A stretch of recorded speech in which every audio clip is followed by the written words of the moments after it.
Several months ago, I explored and reviewed the Windward Plains during the beta. Now let's explore Scarlet Forest. I did finish the game last week and I've seen a lot of things already, so most of these won't be a first time reaction. I did have some older footage here and there though.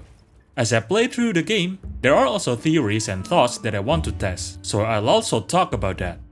Without further ado, let's start. Right outside the base, we immediately stumble upon the flooded forest. Well, to be fair, half of the map is basically flooded forest. And here is an endemic life, the Leaflugger Ant.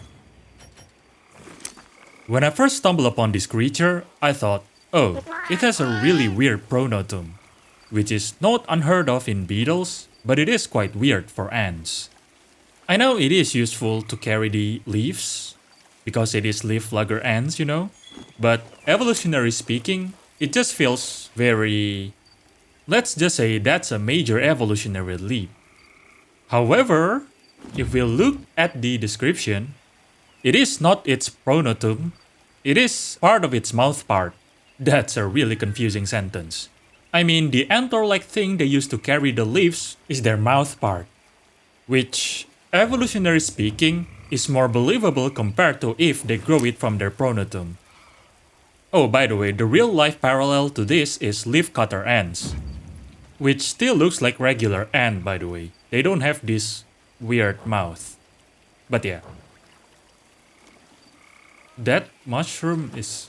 oh, never mind. And... oh, here? This is Myriad, or something like that, which is basically a very colorful swallowtail butterfly. This is the most abundant creatures in this area. Well, tied to the Stardust, I guess.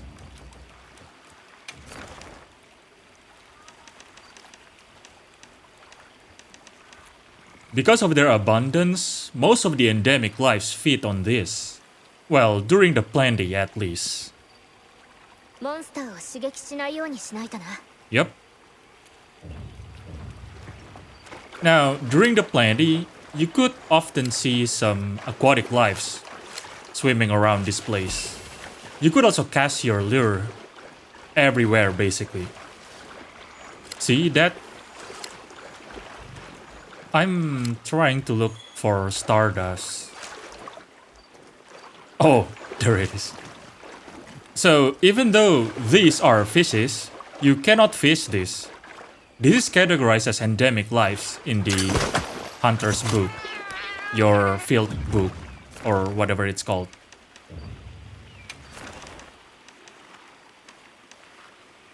Yeah, right here, Starduster. I think the name is based on the Medaka Stardust, I think, the Japanese rice fish or something.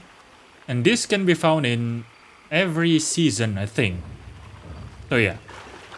Right around here, you should be able to find some toads, I think, or figure walls. Yeah, right there.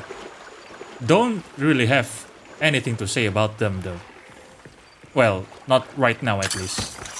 I'll talk about it later. One of the things that you should keep an eye out in this area is large tree with sap seeping out of it. Let's see if I can find one. Oh, there it is. Oh wait, that's Harpios. Harpios usually clean themselves right around this area. We'll see them later, I guess. So this water body basically branches into two sides. I'm gonna go left first and then go to the right. Yeah, I'll do that. But first, let's... oh wait, that's one of the three that I was talking about. The one with sap seeping out of it. Let's see if I can find... oh yeah, this one. Beetles converge in this tree, no matter what season you are in. There are 4 types of beetles that you can find here. Oh, what's those? Insects.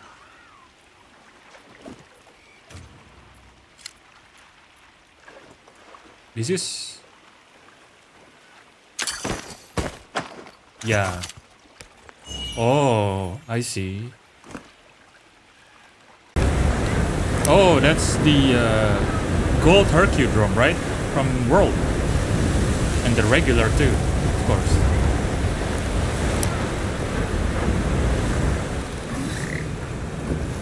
Oh, that's Jewel Scarab? Yeah.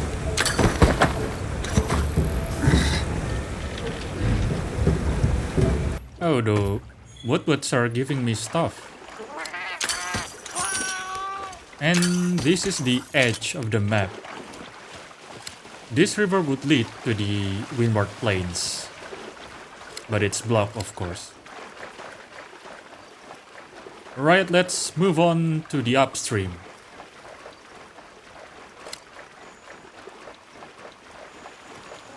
Oh, there you go. Harpios are cleaning themselves. And snacking, I guess. When I first heard the name Harpios, I thought, oh, perhaps the crest is used to make sounds or something like that. But I guess the harp is just harpy, not a harp, you know. By how it sways, I don't think the crest is useful for fighting. Looks like it's only for display. The chin looks interesting though. Perhaps that one is useful for spear fishing or something like that.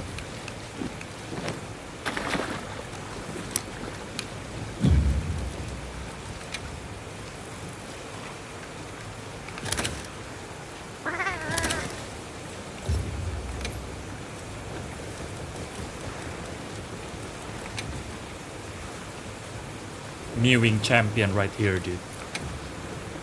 But yeah, it looks sharp and strong, I guess.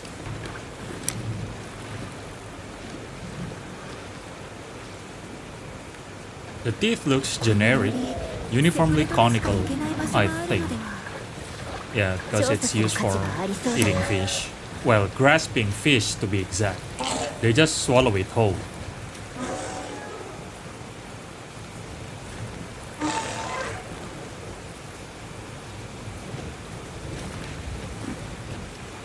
Let's move on to the midstream. Well, technically we have been in the midstream all this time. But I'll just call this midstream.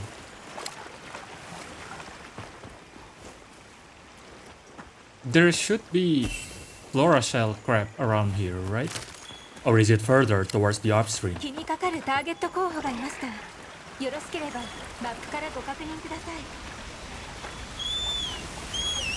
And here should be the, thorn grass with some Piragill.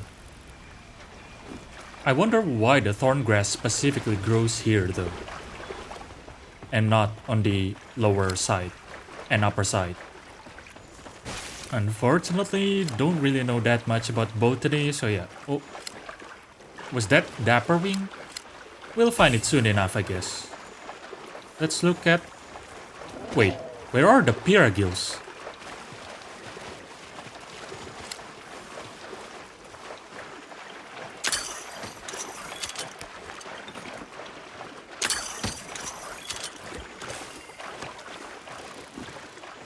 Where are the Florashell Crab?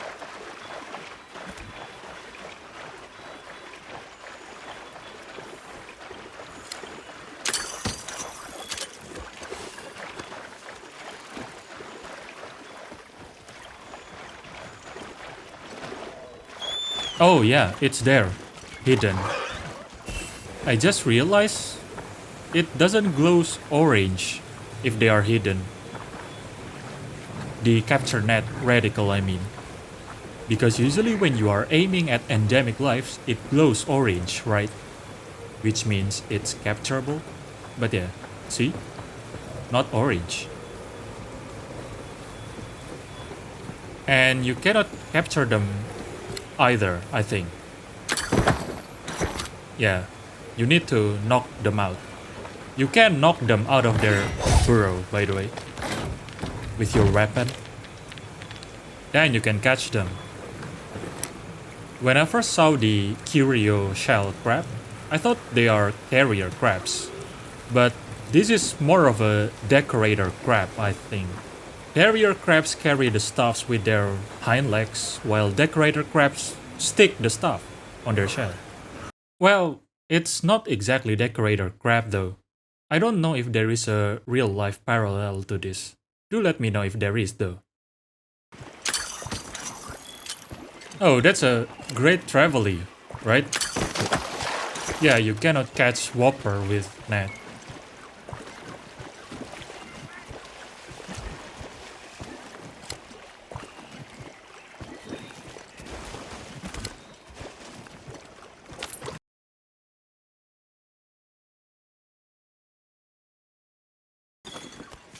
Oh yeah, right here. These are Vespoid. When I first saw them here, I thought they are Hornitor or maybe a new Neopteron. But no, these are Vespoid, which is quite rare seeing them not flying around. And one thing that I just noticed in this game is Vespoid looks more like Orthopteron rather than Wasp. I just realized their Japanese name is Langosta. And Langosta is the Spanish word for locust. So yeah, they are like a really weird locust wasp hybrid, I guess.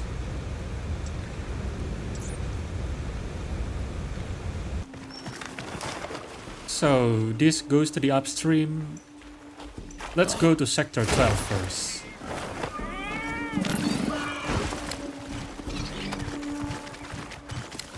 Oh, Dalthydon. By the way, when I was doing my initial exploration, I saw a Dalthydon together with its parent, I guess, singular, and something came to my mind. I'll just show you.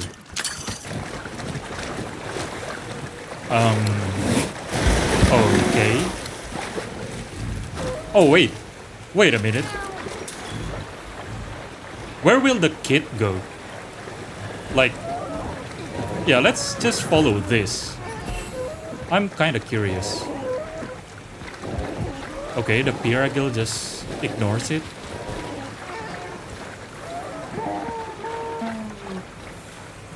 Okay, it found another dead adult. That's quite something.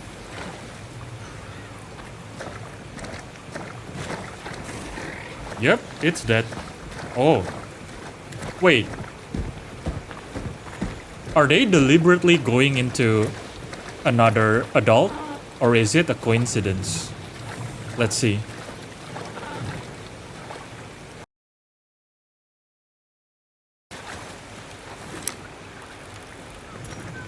Face of a traumatized kid. Well, it's chilling, I guess. Oh, it's moving. Will you follow that adult, Mr. Kid?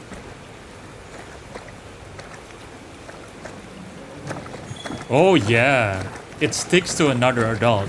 That's neat. But there's a Gagios there though. Okay, another victim, I guess. Yep. What a life, dude. Yeah. Oh, there's another one. You should try sticking to that one. Maybe you'll have a better life, you know? Who knows? Yeah? Stick to that one.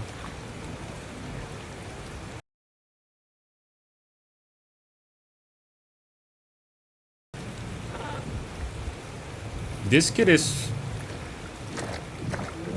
sticking to me?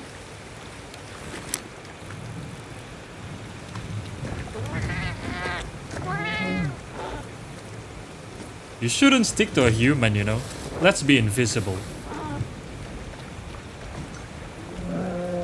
And observe, I guess. Oh, wait. It's going on its own. It doesn't want to lose anyone anymore. What a kid. Oh, what happened? Okay. Okay.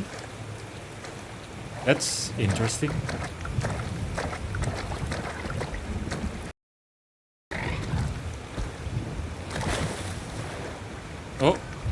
Another one, maybe?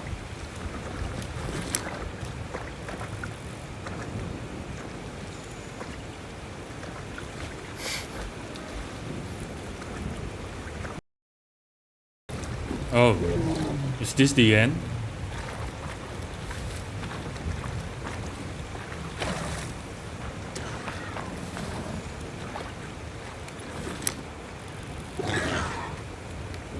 Well, they're just chilling together, I guess. Okay.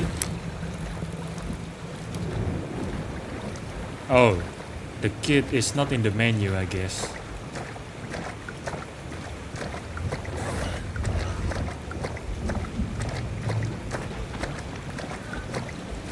Yeah.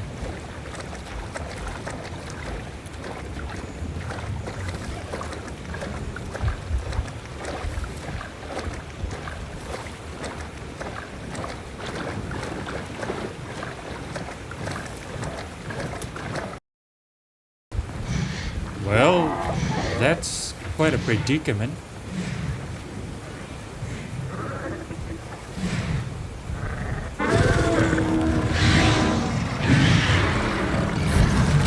Yeah, you should probably run away, kid.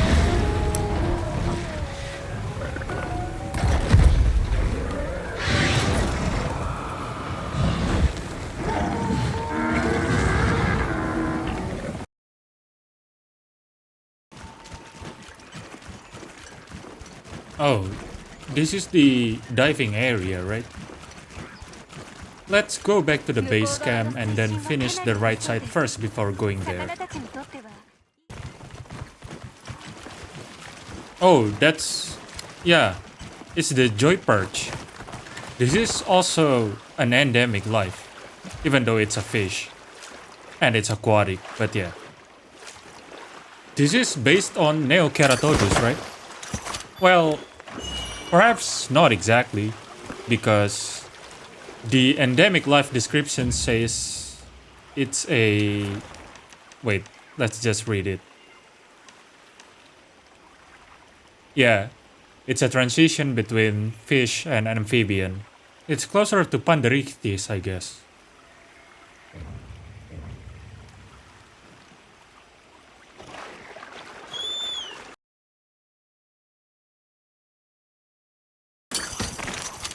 Oh, here is the nest. And there it is. Let's go to the nest first.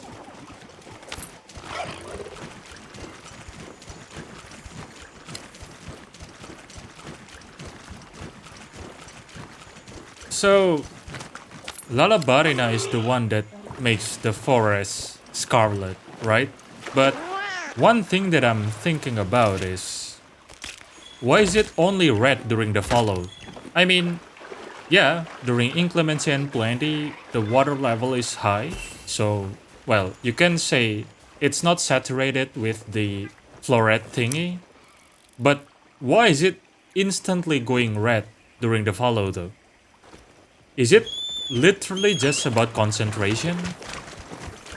Who knows? And there's another one that I'm wondering about, and I tested it.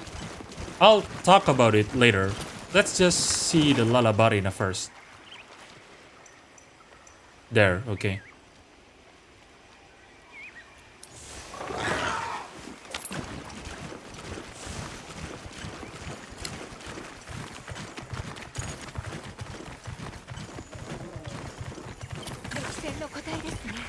So, at first, when I saw the name Lala Barina, I was like, oh, it's ballerina. I think it's like Spanish or something, right? Well, not exactly the word, but it's close enough, right? Like a pun. But in-game, because I use Japanese audio, I heard for the first time, the NPC says Lala Barina. And I was like, wait, what? Did she just say laba laba? And yes, laba laba is the Indonesian and Malaysian word for spiders. So there is an additional pun to the name, which is cool of course. And what's interesting about Lala Barina is this floret thingy, right? That paralyze you. Yeah, there you go. So my thought was, if the water is saturated with this fluoride that makes it red, won't that mean the water has some paralytic properties? And so, the creatures of this forest should be paralysis resistant to some extent, because the water that they consume had some paralytic properties. You know, because they should have built up resistance by consuming that water for a long time, basically. So I tested it out. Let me just put the clip here. Pause editing, of course. Oh, bunch of Piragills. They are the Talioth of Scarlet Forest, right? Basically. They just surround you and leap at you. Yeah. This one uses their crest though. Wait. Are they paralyzed? Yeah, they are so easily paralyzed. Well, to be fair, this is low rank, but considering Scarlet Forest is saturated with Lala Barina's fluoride, shouldn't they be paralysis resistant? Because, well, they build up resistance because the water is saturated with a paralytic agent, you know? Or perhaps they will be paralysis resistant in the follow. I'm gonna test that later, I guess. Let's just observe Piragill first.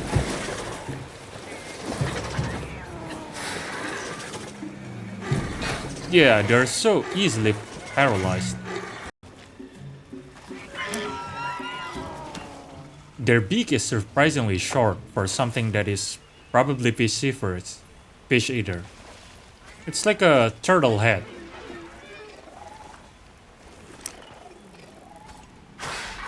Okay, one hit and they are paralyzed. This is high rank, by the way, and this is follow.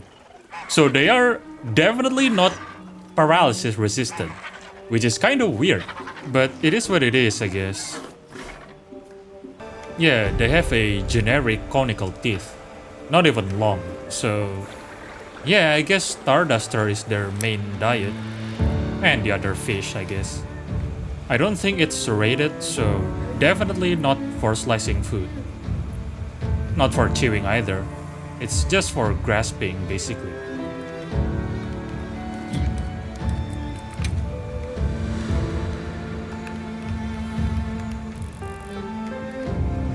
Nothing special on the oral cavity. So yeah. And yeah, this rose-shaped abdomen. I want to talk about this. So, in the middle of this rosy abdomen is their stinger, right? So, yeah, right there.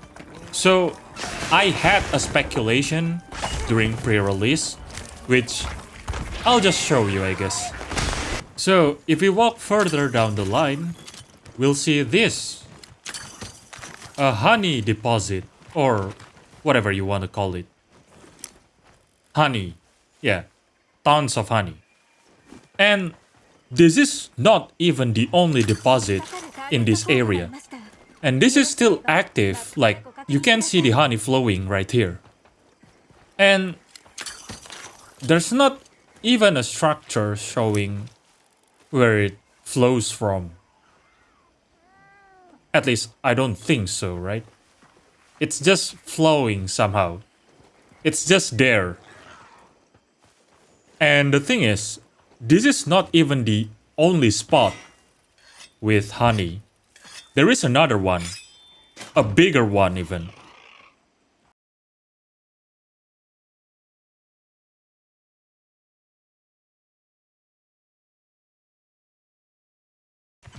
Yeah, right here. So, when I saw this during pre-release, I thought, oh, there's gonna be a bee monster. And remember, Lala Barina have a rose-shaped abdomen, right? So I thought, oh, their abdomen is rose-shaped because it's a mimicry. They want to attract the bee monster. And that's why the stinger is right on the middle, right? So when the bee monster comes to the Lala Barina, they can just sting them or paralyze them and then eat them, you know. But no, where is my bee monster? Oh, by the way, yeah, spiders do have many eyes. And it varies between species too.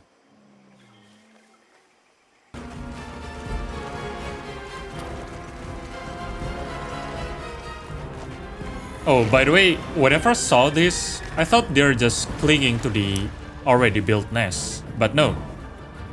There is one string connecting their spinneret to the ceiling.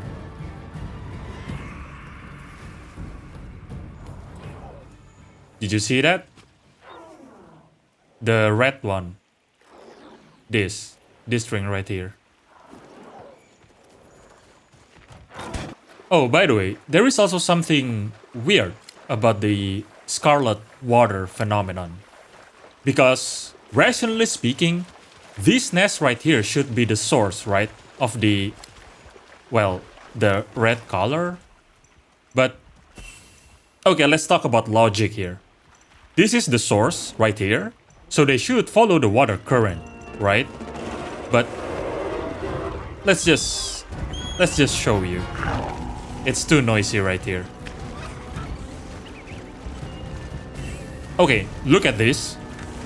This part right here is not red. Because this is technically upstream from the nest, right? But if we go to the left side, let me just show you.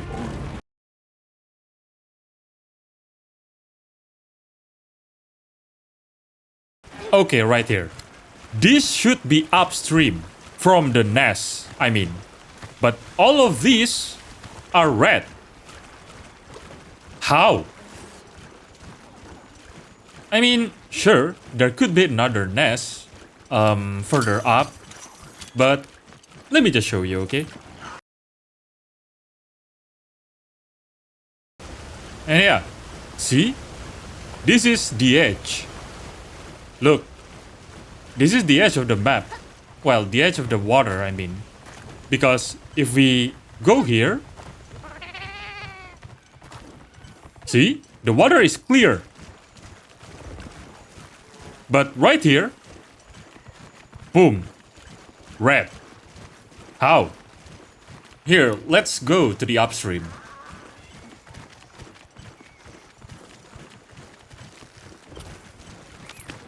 Like, see?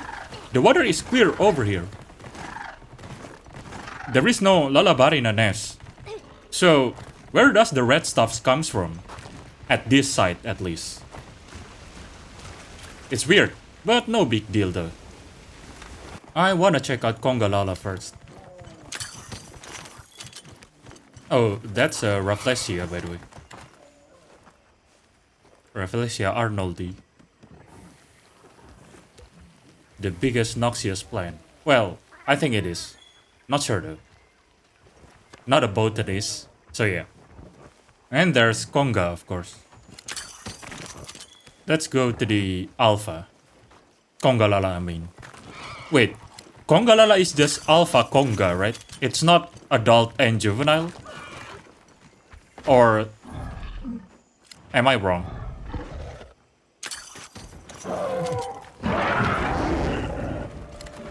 Oh, by the way, primate do eat mushroom. Just clarifying if you didn't know. By the way, if I ask you, what is Congalala based on? What would your answer be? I'm genuinely curious, because as a zoologist, I legitimately cannot answer that. The head is a hippo head, you know?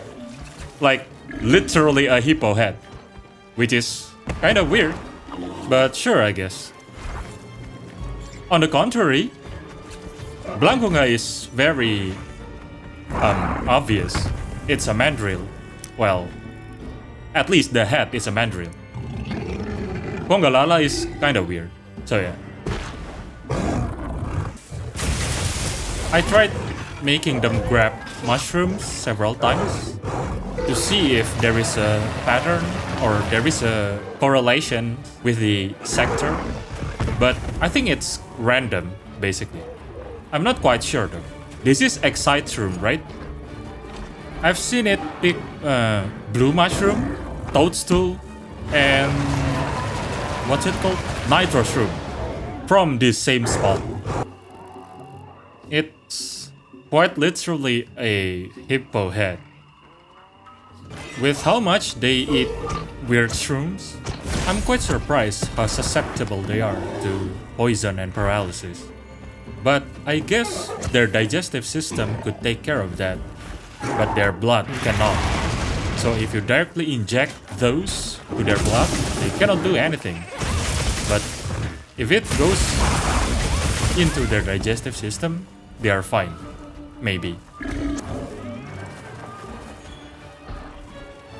What? What? That's a Bucky reference.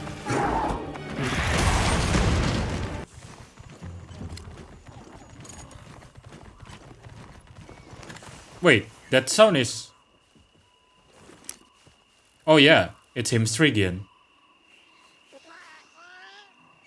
You know, if you're bird watching in a tropical forest, you gotta be able to differentiate between bird voices, because most of the time, your view will be obstructed. So, most of the time, you cannot even see the bird, but you can definitely hear their voices, their cries, their calls. So yeah.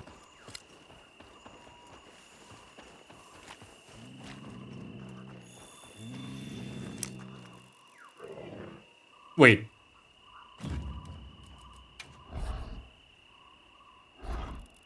Have their tongue been like this since the old gen? Because I never look at it. Or is this not their tongue? It is, right? Ooh. Yeah, I think it is their tongue. Because it's so weird how they got a hole on the tip of its tongue.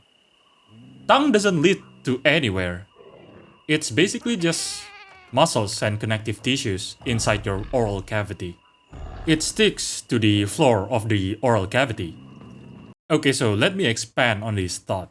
So, my point is, what's the point of having a hole on the tip of its tongue? Because if the idea is to use it as a canal so it could funnel its gas, like the poison gas, paralytic gas, and whatever, then it's not even rational because tongue doesn't lead to the gastrointestinal tract. I mean, not deep into the gastrointestinal tract. Unless they make it that way for this monster, then sure, of course. But yeah, have there ever been an explanation about why their tongue has a hole on the tip? Oh, by the way, just in case someone is thinking about it, the hole you can see on birds or reptiles or whatever's oral cavity, that's not its tongue. It's called glottis. Glottis is the entry to the respiratory tract. They have this protruding glottis because they don't have a secondary palate, so their respiratory tract doesn't start from the nose, if that makes any sense. If they inhale air, it goes to the oral cavity. That's why they need protruding glottis, because if you are eating, food will fill your oral cavity. The protruding glottis functions to make sure food is not blocking the airway, so they can still breathe while eating. That's the gist of it. Some bird wyverns and snake wyverns have protruding glottis, by the way. So yeah.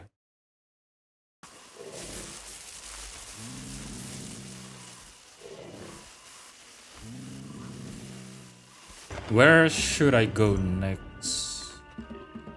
Let's check out the cave. Yeah.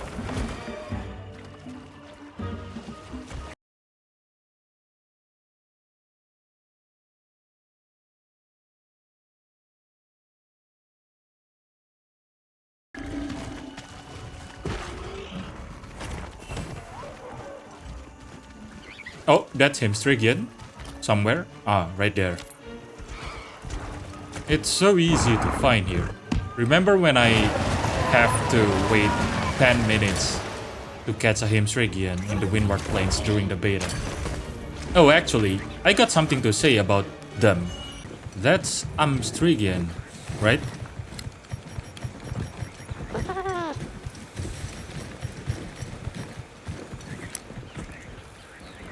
Yeah, it is. So, during the beta, I speculate maybe they go to the Windward Plains during the plenty of Windward Plains. And then, by the time it hits follow, they went back to the Scarlet Forest because by then, Scarlet Forest would be plenty. But no, this is follow. Why though? Oh, and another thing. Oh, that's Hymstrigian. Okay. And another thing.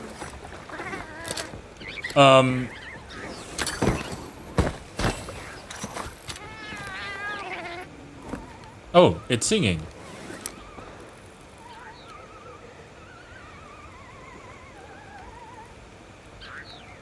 Yeah, okay, so another thing, during the beta in my Windward Plains video, I wondered, will we be able to observe them moving from the Windward Plains to Scarlet Forest?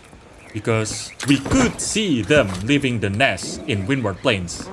And I tested it, but no, they just disappear on the edge of Windward Plains. We cannot follow them. So that's unfortunate.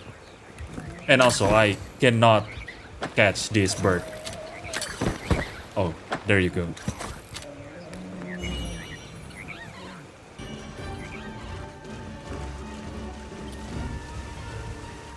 And here is the cave. There should be a Florashell Crab here. Well, usually. Not right now. And usually there is some Escunites and maybe Grand Escunites. Oh, that's Escunite. Yeah. No Grand Escunite. Let's try to fish it.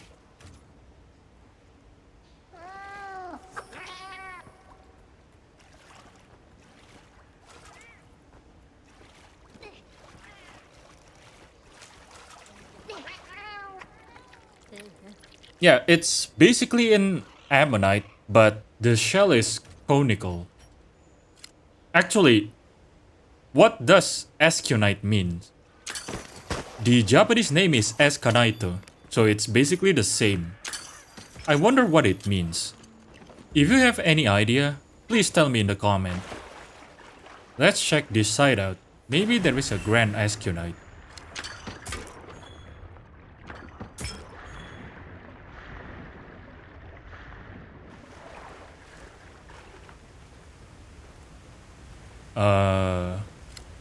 Nope.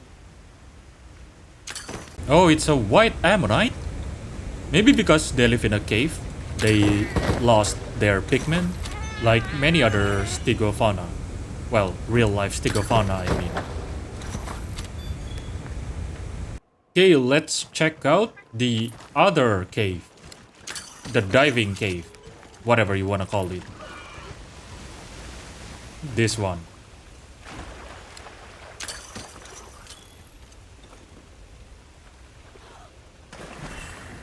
You can find basically any fish right here. Well, fish that live in Scarlet Forest, of course.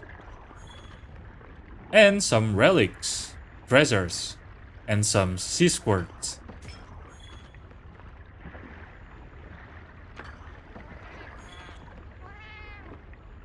Oh, by the way, at a specific time, you can also hear and see Uth Duna here. Well, I'll just show you later.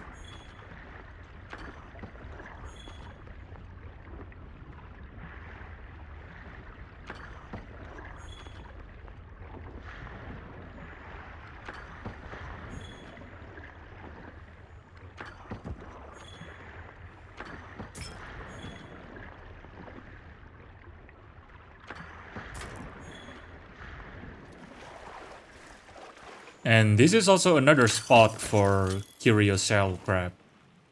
At least if I remember correctly. There is none right now though. Yeah, that's it. Yep, there it is. The sound cue. Should be right around now. Yeah? Yeah. There you go.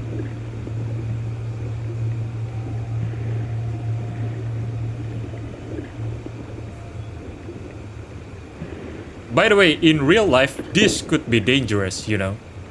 Well, not only because a large leviathan is literally right beside you, basically, but the sound they make could deafen your ear. Literally could just damage your eardrum. So yeah. Well, potentially at least. It's not guaranteed, but better be safe, right? Oh, actually, now that I think about it, why do they vocalize when doing this? What's the goal? Is it to find a mate? Interesting.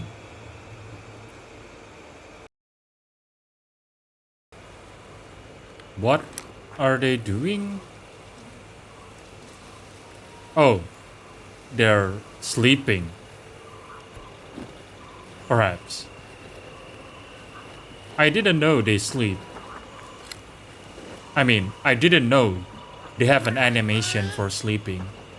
So yeah.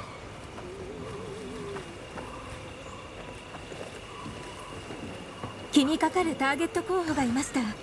よろしければマップからご確認ください。Yeah, they just sleep in the open, which is quite weird. Let's just come back here during the day, I guess. All of them are sleeping, so yeah, let's come back when they are awake. In the meantime, though, let's see some plants. Even though I don't know much about... Oh! Yep. A bird just got eaten by a Venus bird trap, I guess. Actually, when I first saw this sector, the carnivorous plants, during pre-release, I mean, I thought, oh, there's probably a fire monster right here. Because, if I'm not mistaken, also please correct me if I'm wrong, because again, I'm not a botanist. One of the reasons why Dionea is successful in its habitat is because they are fire resilient. So when there are wildfires, the other plants got wiped out while they survive. Well, that's an oversimplification, but I think it's like that. But there's no fire monster here. Well, I guess there are Rathalos and Rathian, and their nest is basically above this place. There are tons of carnivorous plants from all over the world in this sector. Kinda wanna hear a botanist's opinion. Is this sector even sustainable nutrition-wise? But yeah. Still sleeping, so let's just climb to the canopy. Let's see.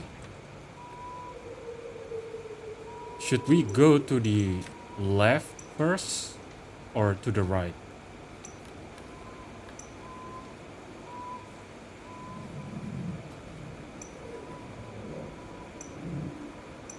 Let's go to the left.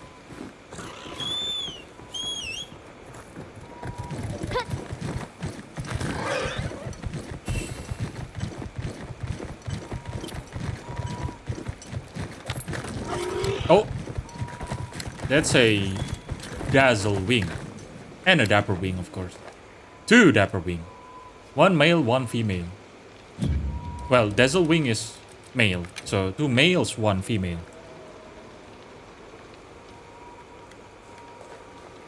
Oh, another one. By the way, I did have a clip on the Dapperwing and Dazzlewing, I think. I'll just insert it somewhere around here, or perhaps later. You'll see. Yeah, let's move on.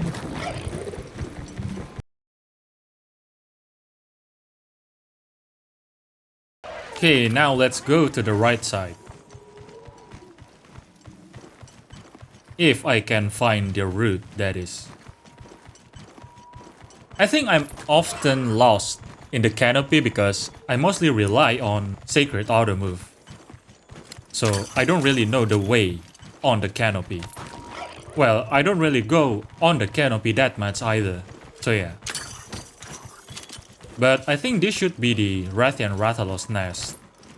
Yep, it is. Let's try to spawn them. Or at least one of them. 卵ですね。納品して調査しますか？その場合はキャンプに運搬を。Actually, how could they detect when someone moved their egg? I mean, if they are just flying over the nest and watching the egg, that would be intuitive. But no. Well, especially Rathian, because Rathian often just walks around on the ground. 卵の親に気づかれた And よう yeah, です。 that's a Rathian, right? Yeah. They just almost instantly know when someone touched their egg, which is amazing as a species, of course. But yeah, couldn't think of any explanation. Or is it explained in the lore? Or in the book? Or whatever? Do tell me if there is an explanation though. Because I don't know. And there's another Dazzlewing. Ouch. Ouch. Well, I'm stunned. Not dead though. I think I'll just move on. Oh. It comes back. Nice. Yep. Later. Wait. Where does this lead to? Is this the Wood tree? Well, no, it isn't, right? This just goes back to area 8, I think, or something around there. Oh.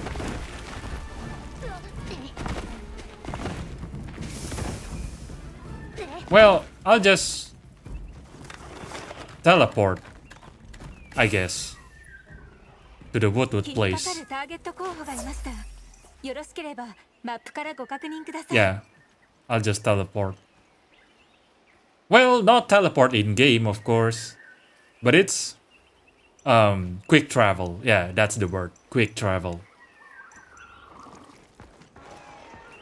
I'm wondering, 見て回れるでしょうか。 what are they like before they got civilized?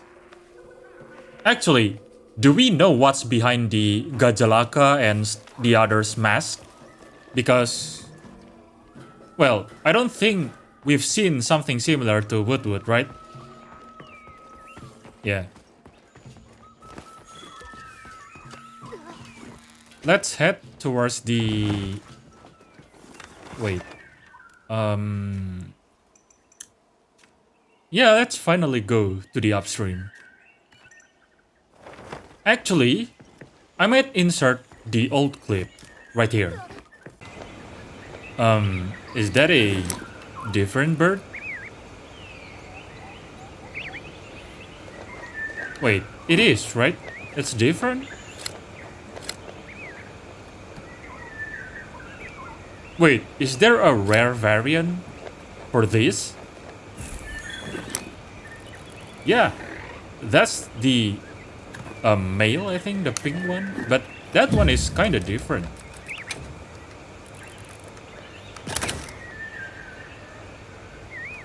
Let's wait until it goes back.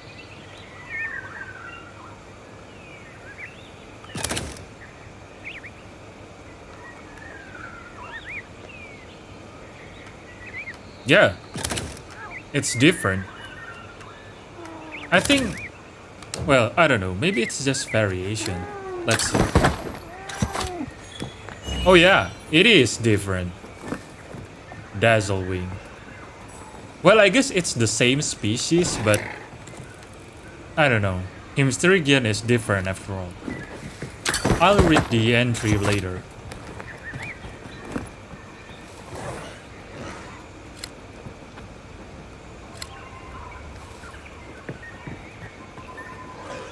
So, is that a Dazzlewing or... Oh no, I think it's just a male Dapperwing. Wait, what is that? Huh? Oh! It's their mating ritual. Their mating dance. Yeah. Oh, so that's their mating call that I've been hearing here and there. Wait, so the male and female both do this dance. In most real-life birds, only the males do this. That's interesting. I wonder if Dazzlewing also have this animation. Or will the dance be different? Oh boy, if only Gillimantle exists in real life, we'll have some nice images of animals. Imagine. They don't seem to be startled by my presence, and more birds come here to do their dance. I'll stay around and observe. I'm kinda curious. Just chilling, you know. While the others are farming hunter ranks, farming Artian gears. I'm here looking at birds. Sound designs are phenomenal though. This feels like tropical forest. I mean, real life. Yeah, you'll understand what I mean. Oh, it finds a mate! Yeah, that's nice. Oh.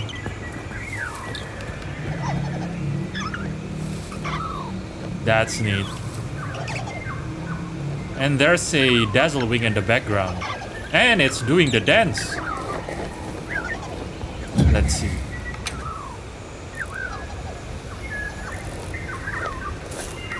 Oh, it has nicer pattern. It's like a pink love.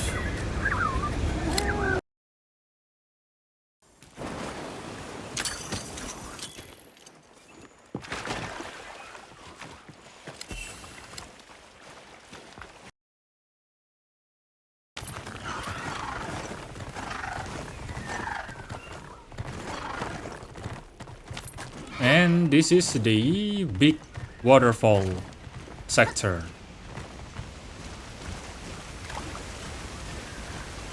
And I can pull this if I want to. Should I? Nah. Should I? Yep.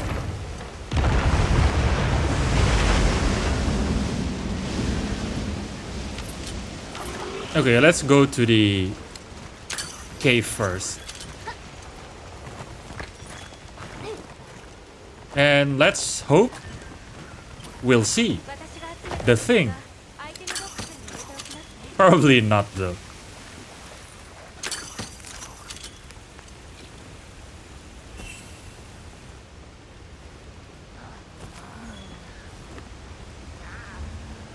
Yep, not here. I'll just use the old clip. Yeah. In the meantime, let's check out the Vaporonids. Spider. Just a typical spider. Or at least I think so. I didn't find anything interesting about them. Let's just check it out. Yeah, here it is. Yeah, there's this nothing really interesting about it. I didn't even bother catching them. I got only one. Nothing against spider though. See? I got two now. Neat. Okay, time for the old clip. That's the same thing from Monster Hunter World, I think. The Relicanth. Wait, that's Pokemon. I mean, Petricanth? Yeah, right? Petricanth. Yeah. I'm wondering what kind of fishing technique does it like? Oh, it's just reeling, and it's so fast. Wait, what happened? Okay, let's move up to the west and then to the north.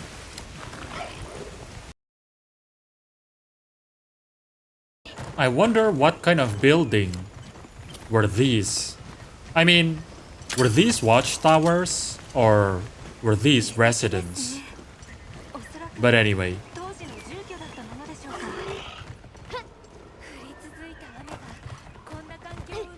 When I first went here, down here, I thought, oh, I could see some sceneries. Or maybe rare items. But no. It's obstructed and there's not even rare items. Well, there's Florashell Crab, I guess. Yeah, and some honey.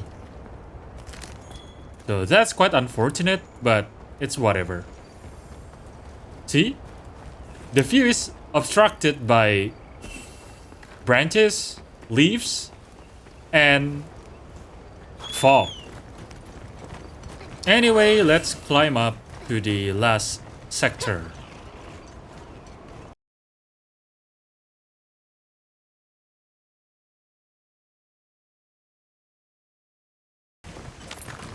Here we go, my favorite area. Why? Because it's fishing time. Yup. Actually, let me talk about it for a moment. So, I first arrived in this area during the inclemency, during downpour.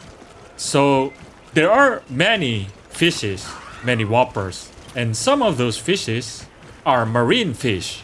Well, at least to my knowledge, they are marine fish. So I thought, oh, this place must be connected to the sea. This great water body connects to the sea. But then I realized there is no way a place this high connects to the sea. That's irrational. So yeah, I wonder how the fishes got here. Well, maybe what I thought was marine fishes are not marine fishes at all. So yeah. Sometimes Harpios come here to fish. And you see how we can yank the snout of Harpios to get the pot? And it will, well, mini stun them basically. Like that. So, yeah, see that? Harpios will dive and catch fish, right? So I wonder what happened if I yank the snout when they are diving. I want to test it out. That's why I'm standing right here.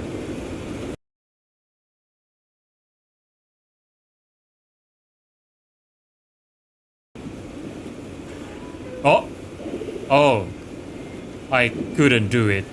It just won't let me. That's unfortunate, I guess. But no big deal, I guess. Go away, Harpios. Here is a great Trevally. Yep. That's a really small spear tuna. Oh, by the way, I love how each of the whoppers have their own characteristics. Spear tuna moves a lot and jumps a lot, but when it gets tired, it just basically stops for a long time. You get a large window of reeling. But seriously, this one is really small though.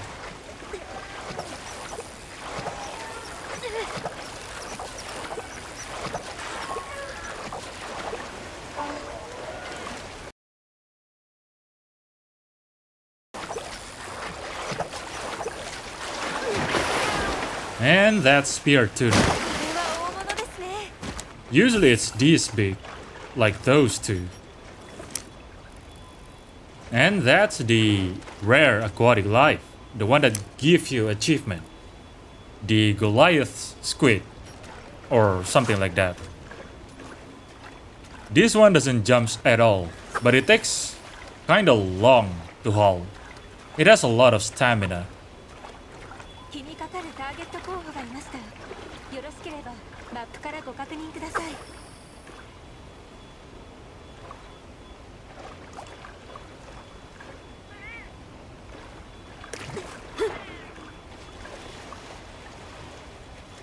You just go right and left and right and left, which is kinda anticlimactic for the quote-unquote boss of the aquatic life, but well, it fits how they live, I guess.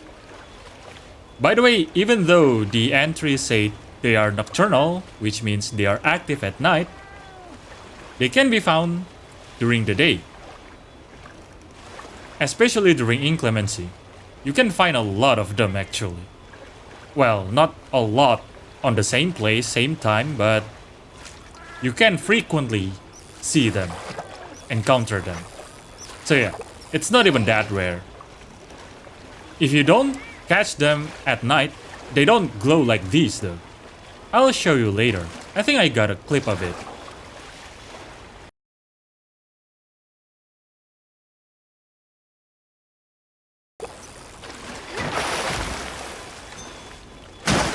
And there it is. Oh, that's the giant squid. Can I use my net on this? Or any other fish? The whopper, I mean? We'll see.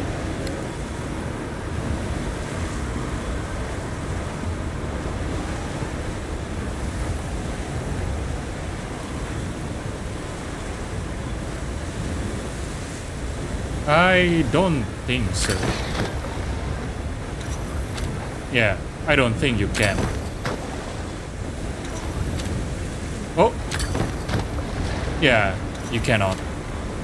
By the way, you can just reel them in like this.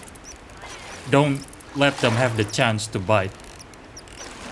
Whenever they try to bite, just reel it in, and it'll be easier to fish. Yeah, but this could happen though. If there is not much space, they will just go left, right rapidly like this, which can be annoying. So yeah. If you reel it close enough, they can basically be instantly hauled. Yeah, like that.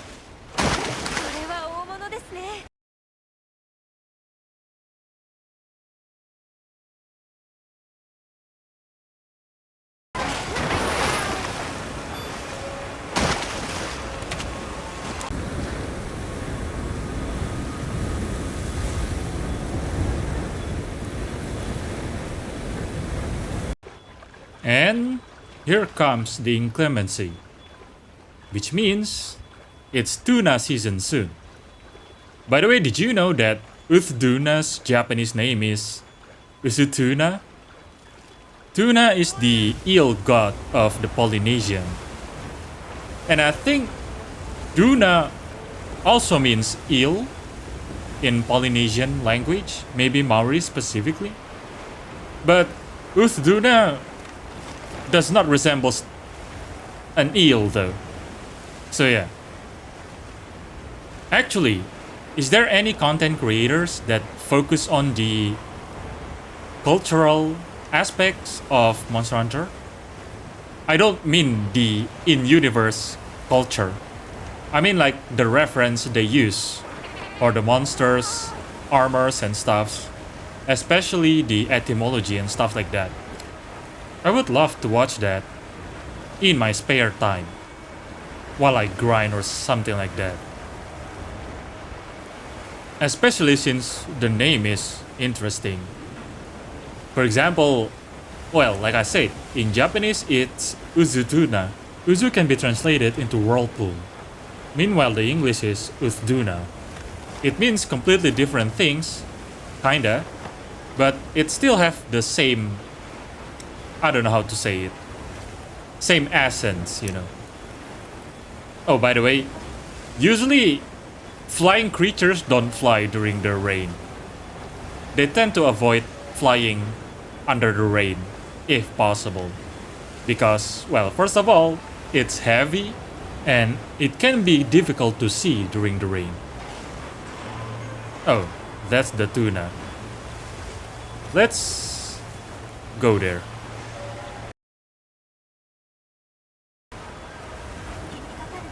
There it is.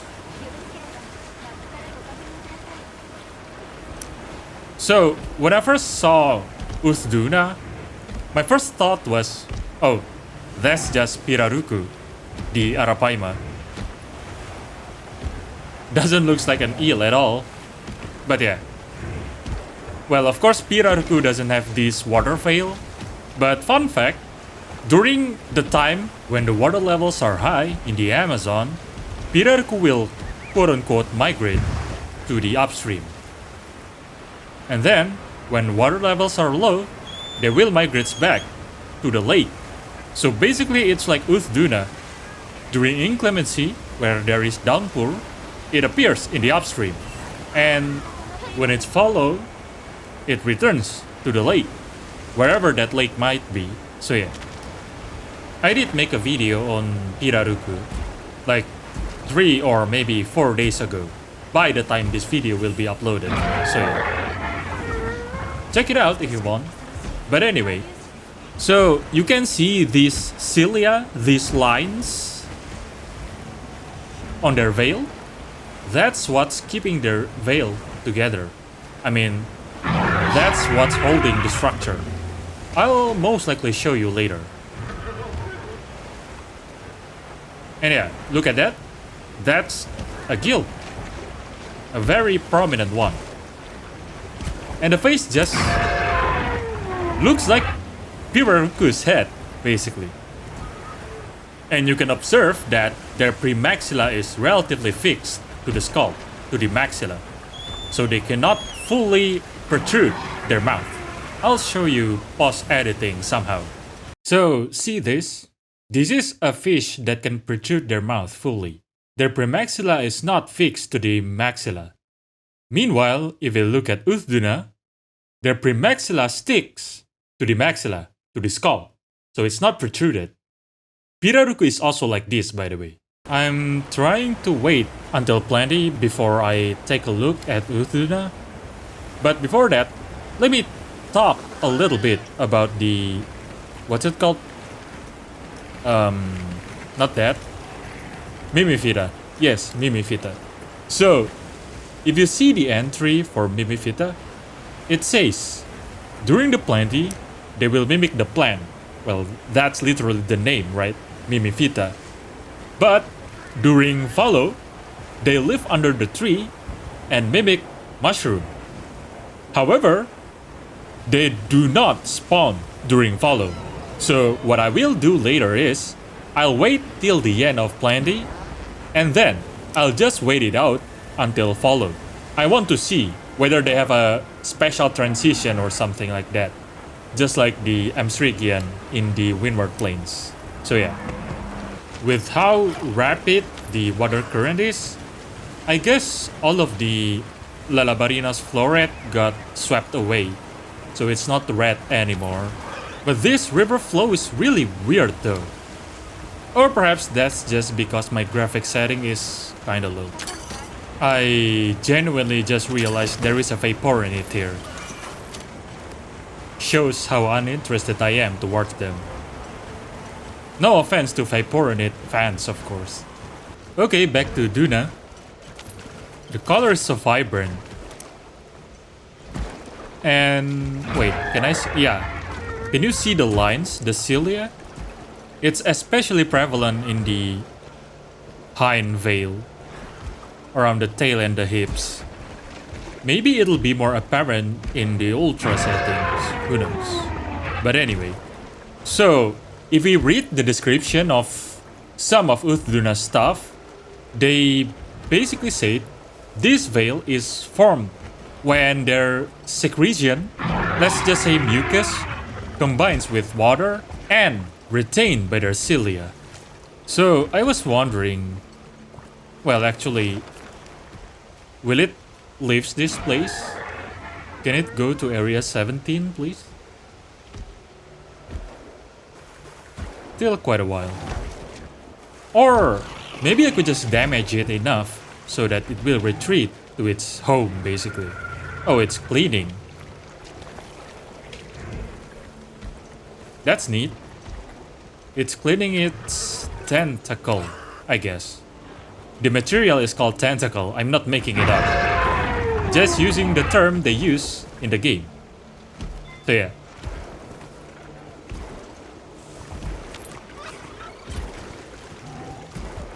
So, I was wondering.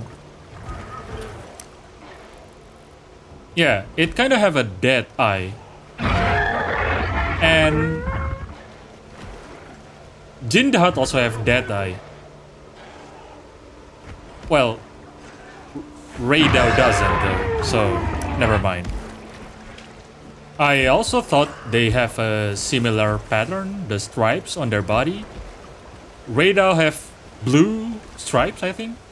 Uth Duna also have blue, right? And do Udra either have yellow stripes or perhaps the same blue stripes? I don't know about Jin the Hutt though, because it's covered.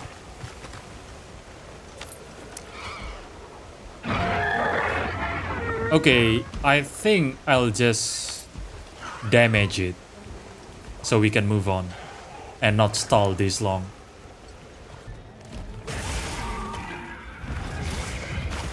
The tentacle instantly snaps back when the veil is broken. I'll probably just talk about it while looking at its corpse. Oh, I guess I can let it go to the water and eat. Maybe someone haven't seen this yet, and maybe they don't even know this animation exists. Go in. Yeah, here it is. No music. Well, I just hope I could. Oh, that's. Yeah, okay. Yeah, that's what I'm talking about. But yeah, it eats a gajo basically. Oh, is the sound there making some kind of echolocation maybe? I don't know. No confirmation yet. I'll wait. Yeah, so let's talk. Yeah, let's check their mouth first, as always. Generic conical teeth, not uniform. And well, that's not how Piraruku's tongue looks like. Piraruku have a bony tongue that looks like it has a lot of teeth.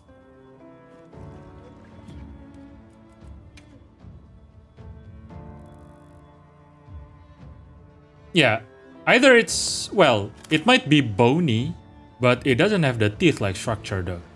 Which is fine, of course. Let's check the scale.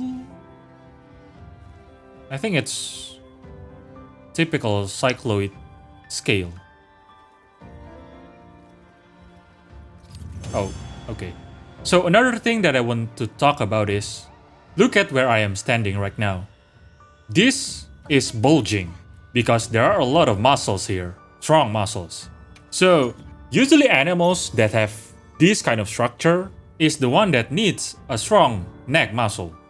Either because their neck is really long like giraffe, or because they ram with their head like bison, rhino, stuff like that. That's the insertion of the muscles. where muscles stick to the bone. So yeah, but that's not the case for Uth Duna, right? It doesn't need a strong neck, so perhaps this is the insertion of their tentacles muscles, so they can keep it erect, or whatever you wanna call it, when their veil is on, basically. And the claws are... It's like the claws of monitor lizards in the Empagusia and Varanus subgenus. The one that uses it for digging mainly, but also climbing. But Uth Duna doesn't need that, so I wonder why their claws are like that. Their tail is so stumpy. This is their tentacle, right? And the cilia. The tail ends there, the tail stump. I kinda wanna see what's under this tentacle, but maybe I need to see the model for that. Maybe someone have it, like the common shark? Probably already have the model. Would be cool to see the detail on the cilia too, when the veil is on. So yeah. Well, there it is. Go check their profile if you haven't. It's cool. Another thing that I was wondering about is, when they rot, their secretion should leak to some extent, right? And then those leaked secretion will combine with the water right here. And their cilia is also still right there. So why don't the veils form in this case? Aside from game mechanic, of course, is there any rational explanation for this? Perhaps the veil only forms if it is absorbed by the cilia in a specific angle, or perhaps the cilia needs to be on a specific state. Because different surface of cilia does have different characteristics. There are some hydrophobic cilia, like the one in diving spiders, I think. Some cilia are very adhesive, etc. So yeah, maybe that's the logic behind it. But who knows? I'm gonna wait for the body to rot even more and see if there is something interesting. I think it shows more bony structures? Who knows, maybe just my imagination. I look away for a bit and it just instantly disappeared. So I think that's the extent of its rotting phase. So yeah, let's check out Mimiphyta. Yeah, they are mimicking the plant and they are doing a decent job. Well, this one just lays on the ground. I wonder why they're making this noise. Oh, these two are... Yup, they're eating. Well, let's just see. Wait, will they be startled? I don't have my mantle. No, okay. They mimic flowers or whatever, so that the myriads... Whoa! They just suck the myriad in. That's quite dang. But yeah, they basically mimic a flower or a plant, and then myriad will comes to them, and they will grab the myriad and eat it by sucking it into oblivion. Yep. Well, let's wait until followed.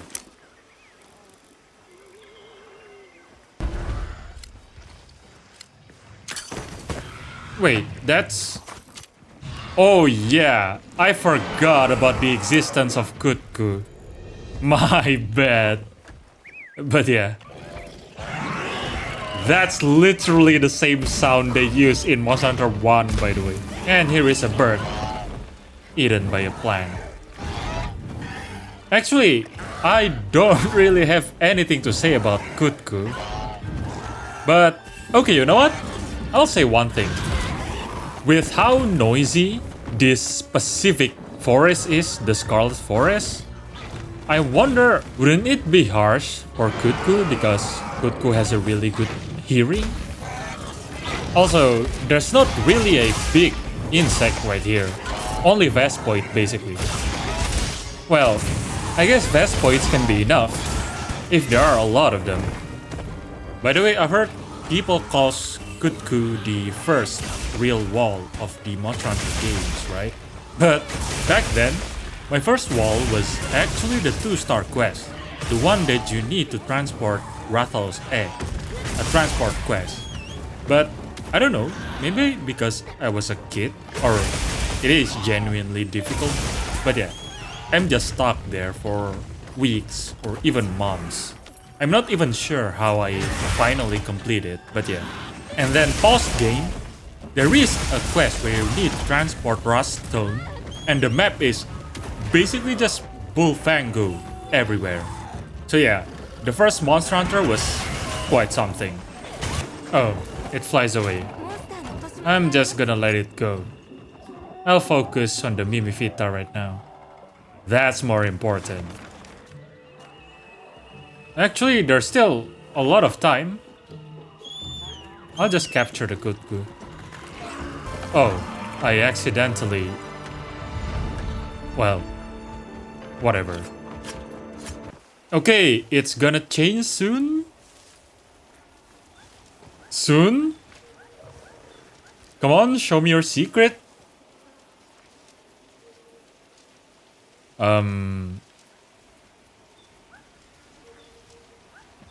Nothing changed. Like, literally nothing changed. How? Why? But they aren't supposed to be here during follow. What happened? You know what? I'm just gonna wait it out. I thought they are sleeping, but they are actually awake. Yeah. I wonder what are they doing right now. Well, laying low, I guess. They're still here, laying on the ground, whatever they're doing. Is this what they mean by mimicking a mushroom? I mean, if you ask me, this doesn't look like a mushroom. So... yeah. The environment definitely changed though. Like, see? No myriads. There are less plants right here. But Mimiphyta just stays there. Nothing changed about them. Because they also do this behavior during inclemency. And sometimes during the plenty too. This behavior right here is not limited to follow. And usually they are not here during the follow. That's why I thought, oh, maybe towards the end of plenty, they dig under the tree and then goes underground or something. I wanted to see something like that. But no, literally nothing to see here. I'll go back to camp and return here to see if they're gone. Yeah, maybe because they don't have any special animation, they just stays there. So perhaps now they're gone.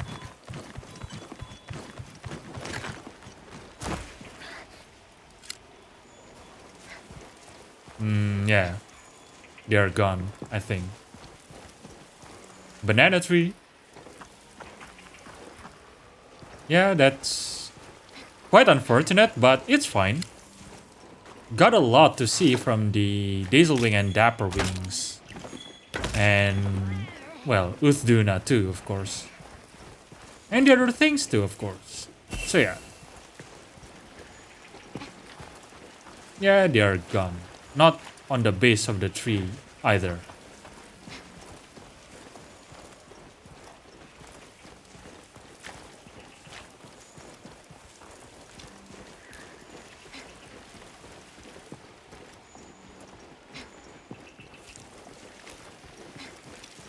What's making this sound actually?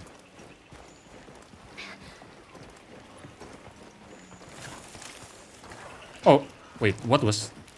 Wait, they are not gone. They are here.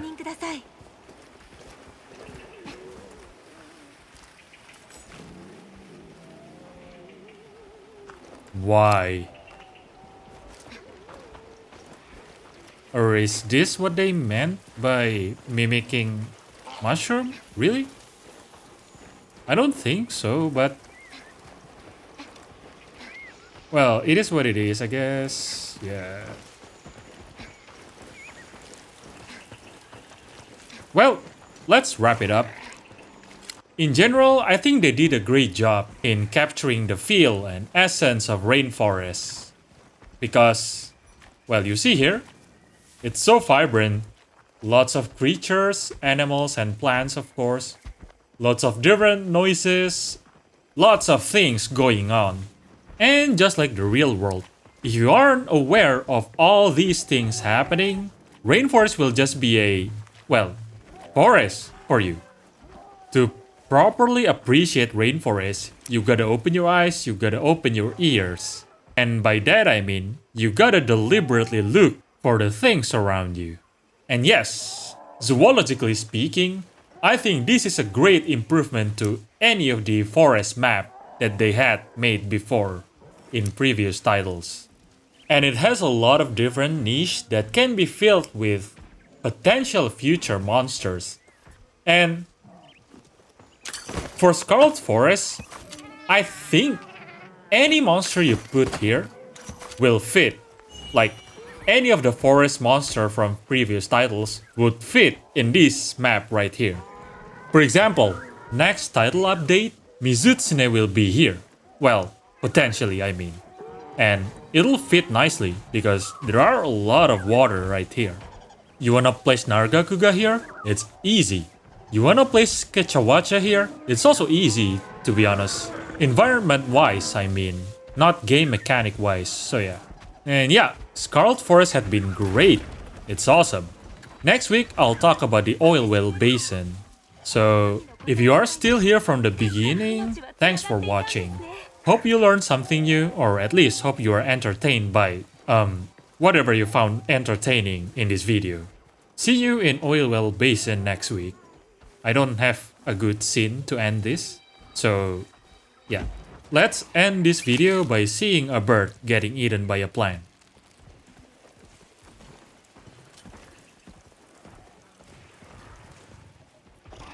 Yup, that's the end. Enjoy your day.